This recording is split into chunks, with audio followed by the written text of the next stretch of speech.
C'est une langue belle, avec des mots superbes, qui porte son histoire à travers ses accents, où l'on sent la musique et le parfum des herbes, le fromage de chèvre et le pain de froment, et du Mont Saint-Michel jusqu'à la Contrescarpe.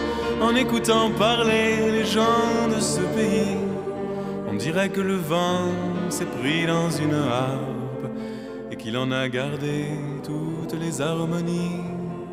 Dans cette langue belle aux couleurs de Provence, où la saveur des choses est déjà dans les mots, c'est d'abord en parlant que la fête commence.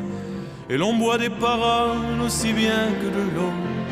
Les voix ressemblent au cours des fleuves et des rivières.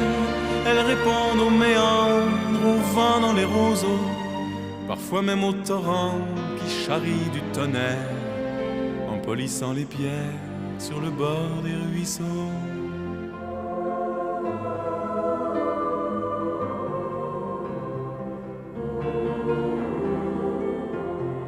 C'est une langue belle à l'autre bout du monde, une bulle de France au nord d'un continent, sertie dans un étau, mais pourtant si féconde. Enfermée dans les glaces au sommet d'un volcan, elle a jeté des ponts par-dessus l'Atlantique.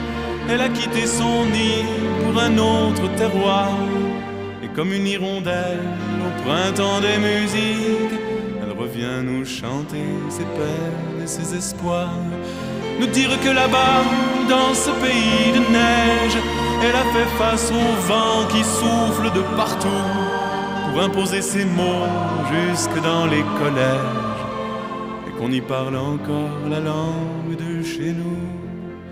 C'est une langue belle qui sait la défendre. Elle offre les trésors de richesse infinie, les mots qui nous manquaient pour pouvoir nous comprendre, et la force qu'il faut pour vivre en harmonie. Et de l'île d'Orléans jusqu'à la Contrescarpe, en écoutant chanter les gens de ce pays, on dirait que le vent s'est pris dans une harpe et qu'il a composé toute une symphonie.